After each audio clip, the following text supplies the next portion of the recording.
தோத்துக்கிட்டே இருக்கியடா அப்படிதாங்க இருக்கு இந்த வீடியோ பார்க்கும்போது. என்ன மேட்டர்ன்றா ரீசெண்டாக ஒரு ஷோவில் வந்து பார்த்தீங்கன்னா சாட்டை துரைமுருகன் அவர்கள் விஜயை பார்த்து இவர் சினிமாவிலேருந்து தான் வந்திருக்காரு, 32 வருஷமாக சினிமாவுக்காக இவர் உழைச்சிருக்காரு, அதுக்கப்புறம் வந்து பார்த்தீங்கன்னா மக்களுக்காக இவர் ஒரு 10 தேட்டர் கட்டி ஃப்ரீயாக மக்களை படம் பார்க்க விடலாமான ஒரு கலாய்க்கிற டோனில் வந்து பார்த்தீங்கன்னா சொல்லியிருப்பாரு.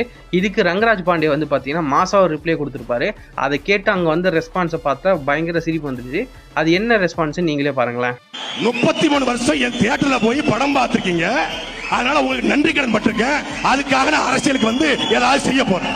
நீங்க நன்றி கடன் பட்டிருக்கீங்கன்னா 10 தியேட்டர் கட்டி ஃப்ரீயா படம் பார்க்க விடுங்க உங்க ஆட்களை. அதே தியேட்டர்ல இருந்து வந்தவர் தான் அண்ணன் சீமான்.